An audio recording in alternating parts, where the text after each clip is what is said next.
Tidak semua rahasia boleh didengar oleh semua orang. Selamat datang kembali di ruang gelap, tempat kisah-kisah terlarang dalam bisikan pelan. Dan hanya mereka yang terpilih yang diizinkan untuk mendengarnya sampai akhir. Malam ini, aku akan membuka sebuah cerita yang tidak pernah berani diceritakan secara terang-terangan. Sebuah novel horor misteri tentang benda yang selalu dianggap sepele, namun menyimpan kekuatan, kutukan, dan aib yang dikubur dalam-dalam oleh zaman. Inilah Kolor Sakti, karya Kang Ramli author. Cerita ini khusus untuk kamu yang sudah menjadi langganan channel ini. Karena apa yang akan kamu dengar bukan sekedar cerita, tapi rahasia, dan tidak semua orang kuat menanggung akibatnya. Jika kamu mendengarkan sampai akhir, jangan kaget jika setelah ini malam terasa lebih panjang dan bayangan terasa lebih dekat. Matikan lampu, gunakan headset, dan jangan pernah menertawakan apa yang akan terjadi, karena cerita ini sudah memilih pendengarnya sendiri. Pocong itu terus melompat-lompat mengelilingi Jaka, seperti sedang menjalankan ritual yang tak bisa dipahami. Dia hanya bisa menundukkan kepala dan memeluk lutut erat-erat, berharap semua ini hanyalah mimpi buruk yang akan segera berakhir. Tiba-tiba, pocong itu berhenti melompat. Sosok itu berjongkok tepat di sampingnya. Jaraknya begitu dekat hingga Jaka bisa mencium bau anyir yang menyengat. Bulu kuduknya langsung berdiri. Hei. Suara itu terdengar sangat berat, jelas bukan suara manusia. Dia hampir pingsan saat pocong itu bicara. Jantungnya serasa mau copot dari rongga dadanya. Dengan sisa keberanian yang tinggal seujung kuku, dia memberanikan diri bicara pada sosok di sebelahnya. "Cong, apa sih yang lu mau dari gue? Gue tuh orang kismin, gak punya apa-apa. Kalau lu mau ambil nyawa gue, nih ambil. Gue ikhlas, Cong. Asal lu jangan ganggu gue lagi." Pocong itu berhenti bergerak, hanya deru hujan dan napas Jaka yang ngos-ngosan terdengar kencang di ruangan sempit itu. Dari balik kain kafan yang menutupi wajahnya yang rusak, terdengar suara serak yang membuat darah Jaka seketika membeku. "Gue cuma mau ngomong." Jaka masih jongkok di sudut kontrakan. Tubuhnya gemetar hebat. Pocong itu berhenti bicara, lalu mendekatkan wajahnya yang sudah hancur lebur ke telinga Jaka. Bau amis darah bercampur busuk langsung menusuk hidung hingga Jaka mau muntah. "Lu punya utang nyawa," kata pocong itu pelan. Suaranya mengerikan diiringi tawa kecil yang membuat bulu kuduk Jaka berdiri satu persatu. Tubuh pocong yang terbungkus kain kafan itu menyandar ke badan Jaka. Kepalanya menempel di pundaknya terasa dingin dan lengket. Bau busuk semakin menyengat. Jaka berusaha menjauh, tapi gerakannya malah membuat pocong itu jatuh tepat di depannya. Mereka saling tatap. Mulut Jaka mendadak kaku, ingin berteriak kencang tapi tak bisa keluar suara. Bau yang menyengat sudah membuat perutnya mual luar biasa. Tiba-tiba, salah satu bola mata pocong lepas dari rongganya dan menggelinding ke arah selangkangan Jaka. Bola mata yang satunya lagi berputar-putar liar di rongga matanya yang kosong. Seolah pocong itu meminta Jaka memungut bola matanya yang jatuh. Jaka tahu pocong tak mungkin bisa mengambilnya sendiri. karena tangan dan badannya terikat kain kafan seperti lontong.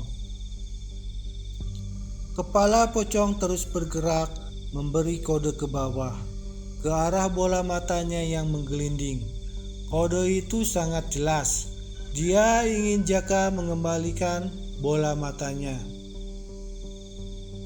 Suara petir menggelegar keras hingga dinding kontrakan ikut bergetar. Tiba-tiba mati lampu, ruangan gelap gulita. Jah, malah mati lampu. Mana masih ada si Ocong lagi? Keluh Jaka hampir menangis. Alamat gue mati di sini nih. Napasnya mulai sesak, dada terasa ditekan beban berat. Dari kilatan petir, dia masih bisa melihat bayangan kepala pocong yang terus menoleh ke arah bola matanya yang jatuh. Dia tak punya pilihan lain. Dengan tangan gemetar, dia meraba-raba di lantai yang gelap. Jari-jarinya akhirnya menyentuh sesuatu yang licin dan kenyal. Dia segera mengambilnya, berusaha tak memikirkan apa yang dipegangnya. Jaka mengulurkan tangan ke arah kepala pocong, berniat mengembalikan bola matanya. Tapi kegelapan terlalu pekat. Tangannya salah arah, yang dipegang bukan kepala pocong melainkan sesuatu yang lebih lembek dan jauh lebih mengerikan. Dia cepat-cepat menarik tangannya. Yang gue pegang tadi apaan ya? Kok kenyal? Jaka masih penasaran, jarinya tanpa sadar meremas benda itu. Au! Pekik pocong itu di depannya. Jangan diremes dong, itu dada aku. Jaka langsung kaget. Emang tadi gue pegang apaan ya? Ketakutannya semakin menjadi-jadi. Sayangnya, ruangan terlalu gelap karena mati lampu. Dia bahkan tak bisa melihat wajah pocong yang begitu dekat. Bang, kok payudaraku gak dipegang lagi? Kata pocong itu dengan nada datar. Ih. Badan Jaka bergidik, dia cepat-cepat menjauh. Pergi lu dari sini, Cong. Gue gak kenal lu. Gue gak punya urusan sama lu. Gue juga gak punya utang sama lu. Jaka, ini aku. Kata si pocong, suaranya berusaha lembut seolah ingin menenangkan. Pergi, bentak Jaka lebih kencang. Ini aku, lihat aku. Seru si pocong terdengar agak putus asa. Gimana gue bisa lihat lu, Cong? Orang gelap begini, mikir dong, mikir. Ini tuh masih mati lampu. Padahal gue gak pernah telat bayar listrik, masih aja kayak gini. Jaka kesal, napasnya sudah ngos-ngosan. Pocong itu bicara lagi. Bang, balikin. Bola mataku yang sebelah kiri mana? Balikin, Bang. Jaka menatap ke arah suara si pocong dan tangannya masih menggenggam erat bola matanya. Gue bakal balikin bola mata lu. Asal lu janji, jangan pernah ganggu gue lagi. Iya bang, cepet bang, masukin bang. Udah gak tahan nih, bang. Cepet bang, masukin bang. Rengek pocong itu. Lu ngomong apaan sih? Geli gue dengernya. Nih. Jaka buru-buru mendorong bola mata itu ke arahnya. Entah bagaimana, benda itu sudah tak ada lagi di tangannya. Tak lama kemudian, pocong itu berkata, "Makasih bang." Pocong itu sudah berjanji tak akan mengganggunya lagi. Lalu dia bilang, kalau suatu saat Jaka kesulitan, dia akan membantu dirinya. Gak usah dibantu, Cong. Terima kasih banyak. Tolak Jaka dengan tegas. Dia masih bisa merasakan getaran dingin di seluruh tubuh. Entah sejak kapan bau amis itu akhirnya hilang. Kini dia bisa bernapas lega tanpa mual setiap menarik napas. Suek banget deh hari ini, gumamnya sambil mengusap wajah. Kamar terasa pengap dan gelap, lampu masih mati, ditambah hujan yang tak kunjung reda.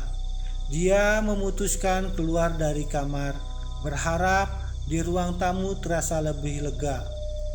Begitu sampai di sana, bau busuk itu menyelinap lagi. Tanpa pikir panjang, dia langsung membuka pintu depan. Udara dingin langsung menyergap masuk, membawa aroma hujan segar. Bau amis yang tadi mengganggu perlahan tersapu bersih. Dia berdiri di ambang pintu menatap kegelapan di luar. Hujan masih deras, dia hanya bisa menghela napas panjang. Entah kenapa, dada terasa sesak sejak tadi. Tidak semua yang dibuka bisa ditutup kembali. Malam semakin larut dan apa yang baru saja kamu dengar bukanlah akhir dari segalanya. Istirahatlah, tapi jangan terlalu lelap karena kolor sakti belum melepaskanmu sepenuhnya.